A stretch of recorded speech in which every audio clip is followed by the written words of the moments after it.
Good morning student. We are just continuing our previous chapter. और जैसा कि आपको याद होगा, हमने लास्ट वीडियो में पढ़ा था कंज्यूमर्स इक्विलिब्रियम के बारे में, और उसमें हमने देखा था वन कमोडिटी का केस, और आज अपन देखने वाले हैं टू कमोडिटी का केस। ठीक है, तो लेट्स स्टार्टेड कि केस ऑफ टू कमोडिटी क्या होता है। मतलब बेसिकली अगर अपन इस लॉ की बात करें, जैसे हमने वन कमोडिटी केस में पढ़ा था कि लॉ ऑफ डीएमयू एप्लीकेबल होता है, in same way in case of two commodity जो लॉ एप्लीकेबल होता है उसको बोलते हैं law of equi marginal utility. देखो, इसका नाम जो है इक्वी मार्जिनल यूटिलिटी, ये नाम से ही सेल्फ एक्सप्लेनेटरी है, मतलब नाम से आपको एक्सप्लेन हो जाएगा, समझ में आ जाएगा। इसको ये भी बोलते हैं लॉ ऑफ सब्स्टिट्यूशन, इसको ये भी बोलते हैं लॉ ऑफ मैक्सिमम। ठीक है, इसको बहुत सारे नाम है। तो अब मैं आपको वन बाय वन, आप मतलब एग्जाम में कुछ भी टाइप में वो क्वेश्चन पूछा, आपको समझ में आ जाना चाहिए कि that all three are same, है ना, आंसर सेम ही आएगा। तो law of equi marginal utility जो है वो अपन को क्या बोलता है, तो इसको आप बेसिकली अगर कभी भी कुछ भी चीज़ समझ में नहीं आना तो उसको क्या कर दो, आप डिस्ट्रीब्यूट कर दो अलग अलग पार्ट्स में। तो अपन ने क्या बोला, law of equi marginal utility. ठीक है, अपन ने ये उसको टर्म्स में डिस्ट्रीब्यूट कर दिया। इक्वी, इक्वी मतलब क्या होता है, तो इक्वल का शॉर्ट फॉर्म होता है। मार्जिनल मतलब क्या होता है, एक्स्ट्रा। ठीक है, यूटिलिटी मतलब क्या होता है, यूजफुलनेस, ये सीधा सा हम जानते हैं। तो means equi marginal utility, law of equi marginal utility states you that marginal utility from all commodities would be equal. Means आपका एक ऐसा लेवल आपको डिसाइड करना है where marginal utility of X commodity would equal to the marginal utility of Y commodity. ठीक है, मतलब marginal utility जो भी मनी की फॉर्म में आती है, 1 रुपी फॉर्म में जो आती है, वो क्या हो जाएगी, इक्वल हो जाएगी। ठीक है, उस कंडीशन को अपन क्या बोलते हैं, law of equi marginal utility. अब उसको अपन बेटर तरीके से एक्सप्लेन करते हैं। तो चलिए स्टार्ट कर लेते हैं। जैसा कि आप यहाँ पे देख रहे हो, अपन स्टार्ट करते हैं। ठीक है, तो टू केस कमोडिटी में सबसे पहली चीज़ क्या है, इसकी डेफिनेशन क्या है, तो ऑफिशियल डेफिनेशन पढ़ लेते हैं। That M U means marginal utility. तो marginal utility of the last unit, मतलब जब आप गुड्स को कंज्यूम करते हो at that particular condition, the last unit which you are consuming. ठीक है, and that each consumption should be equal to the marginal utility of money. मतलब जो मार्जिनल यूटिलिटी ऑफ मनी होती है from consumption of your last unit, it should be equal to the marginal utility of money. ठीक है, वो marginal utility of money के equal होता है। अब इसको मैं एक्सप्लेन करती हूँ। तो आप यहाँ पे सबसे पहले ये प्रेजेंटेशन देखो, शेड्यूल यहाँ पे एक बना हुआ है, इस शेड्यूल को देखो। तो शेड्यूल जो है वो ये बता रहा है यूनिट्स के बारे में और मार्जिनल यूटिलिटी के बारे में और मार्जिनल यूटिलिटी के बारे में। सो वेरीज यहाँ पे दो टाइप्स की यूटिलिटी, सॉरी दो टाइप्स की कमोडिटी है। जस्ट अज्यूम हम बात करते हैं एप्पल और मैंगो की। ठीक है, अब बहुत नॉमिनल सा एग्जाम्पल ले रही हूँ एप्पल का और मैंगो का। जस्ट अज्यूम कि हम 1 kg एप्पल, हम 1 kg तो बहुत ज़्यादा हो जाएगा। तो अपन एक काम करते हैं कि एक एप्पल जो है वो कितने रुपीज़ का है, 2 रुपीज़ का है। ठीक है, और एक ले लेते हैं मैंगो, तो एक मैंगो जो है वो कितने रुपीज़ का है, 3 रुपीज़ का है।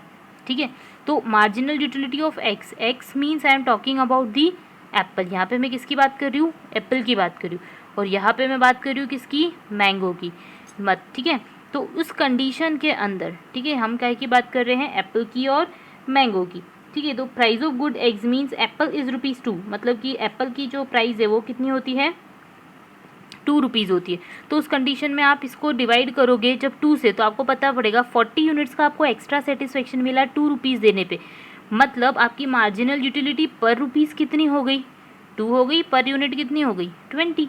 यस और नो, कितनी हो गई, 20 हो गई। सेम वे में 36 जो है मार्जिनल यूटिलिटी, आपकी मार्जिनल यूटिलिटी ऑफ एप्पल जो है वो 36 होती है, but for that particular you have to pay rupees 2 for each. ठीक है, तो आपको कमोडिटी पता पड़ गया, आपने कितनी कमोडिटी कंज्यूम करी, तो 80 यूनिट्स। ठीक है, सेम में अपन वापस डिवाइड करते हैं 2 से, आपको पता पड़ गया होगा 2 से क्यों डिवाइड करें, जस्ट बिकॉज एक एप्पल की प्राइस कितने रुपए है, 2 रुपीज़ है।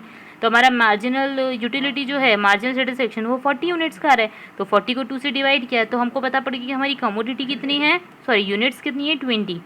सेम वे में यहाँ पे 2 से डिवाइड करा तो 16, देन 2 से डिवाइड किया तो 14, देन 2 से डिवाइड किया तो 12, फिर 2 से डिवाइड किया तो 10, लास्ट में 2 से डिवाइड किया तो 8। मीन्स हम देख सकते हैं कि हमारा जो कमोडिटी है वो कंटिन्यूसली क्या होता जा रहा है, डिक्रीज। तो अब हमको एक ऐसा लेवल लेना है, क्या लेना है, एक ऐसा लेवल चूज़ करना है जिसके अंदर marginal utility of X commodity, ठीक है, marginal utility of X commodity, ठीक है, उसको अपन कैसे डिवाइड करेंगे, प्राइस से डिवाइड करेंगे, तो अपने पास आ जाएगी क्वांटिटी, अपने पास क्या आ जाएगी, कंजम्पशन ऑफ गुड्स की कमोडिटी की कंजम्पशन आ जाएगा, ठीक है। तो वो इक्वल होना चाहिए सेकेंड के। तो मैंगो की बात कर लेते हो तो एक मैंगो कितने रुपए का है, 3 रुपीज़ का है। तो अपन को पता पड़ गया कितनी यूनिट्स अपन ने कंज्यूम करी, 3 वन सा 3, 3 6 18, 16 यूनिट्स कंज्यूम करी। फिर इसको 3 से डिवाइड करेंगे तो 14 यूनिट्स, देन 3 से डिवाइड करेंगे तो 12 यूनिट्स, देन 3 से डिवाइड किया तो 10 यूनिट्स, फिर 3 से डिवाइड किया तो 8 यूनिट्स, फिर इसके बाद 3 से डिवाइड किया तो 6 यूनिट, और फिर 3 से डिवाइड किया तो 4 यूनिट। तो अब अपन को एक कॉम्बिनेशन सेट करना है। तो कॉम्बिनेशन जो होगा वो ये होगा कि मीन्स आप यहाँ पे देखो कि आप यहाँ पे 14 यूनिट्स जो है वो कंज्यूम कर रहे हो।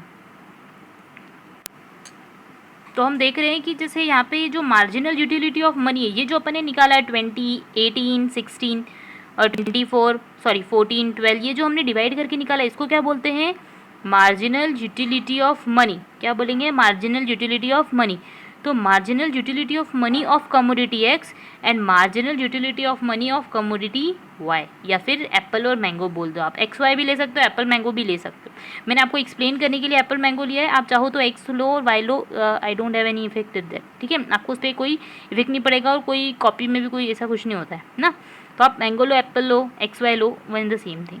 तो अब जो हमको समझ में आया है कि हमको मार्जिनल यूटिलिटी ऑफ मनी देखना है इक्वल क्या है, तो अपन को पता पड़ा कि अच्छा अगर हम 4 यूनिट मतलब यहाँ पे देखो 14 यहाँ पे भी है, 14 यहाँ पे भी है, मतलब मार्जिनल यूटिलिटी ऑफ मनी क्या आ गई, इक्वल क्या आ गई, 14 वाली। मतलब कि when we are talking about the 4 units, मतलब जब अपन एप्पल की बात करें तो 4 यूनिट्स हमको एप्पल की क्या करनी है, परचेज करनी है। प्लस साइमल्टेनियसली हम क्या कर सकते हैं, अगर हम 3 यूनिट्स, सॉरी नहीं 2 है ना, यहाँ पे 2 आया, ठीक है। एक तो ये कॉलम हमारा बन गया, देखो यहाँ पे 14 आता है, ये हमारे लिए इंपॉर्टेंट है। फिर नेक्स्ट नंबर पे 4 वाला, ठीक है, क्योंकि यहाँ पे हमारी क्या हुई है, marginal utility of money equal है, यहाँ पे भी 14 है, यहाँ पे भी 14 है। मतलब कि अगर आप मैंगो की बात कर रहे हो तो आपको 2 यूनिट्स वाली जो मैंगो है या 2 यूनिट्स मैंगो परचेस करोगे तो वो आपको equal level of money provide करेगी सेटिस्फैक्शन का, जब आप 4 यूनिट्स ऑफ एप्पल को परचेज करोगे। तो यूनिट्स की फॉर्म में अगर अपन बात करें तो 4 यूनिट्स ऑफ एप्पल, ठीक है, would provide you the equal money satisfaction which is equal to the 2 units of mango, ठीक है, मैंगो की 2 यूनिट्स की इक्वल। मतलब बेसिकली इसका जो फॉर्मूला बन जाता है वो क्या बन जाता है, वो मैं आपको बताती हूँ। तो फॉर्मूला जो है वो ये है कि मार्जिनल यूटिलिटी, ठीक है, हम सबसे पहले क्या लिख देंगे, marginal utility of apple, A लिख रही हूँ, ठीक है, अपॉन में price of apple is equal to marginal utility of mango upon में price of mango is equal to, देखो अब आप देखो मार्जिनल यूटिलिटी ऑफ एप्पल कितनी थी हमारे पास, मार्जिनल यूटिलिटी ऑफ एप्पल क्या थी, 28, मतलब 28 अपॉन में प्राइस ऑफ एप्पल क्या थी, 2 रुपीज़, मतलब ये किसकी इक्वल आ गया, 14। येस और नो, ये तो आ गया।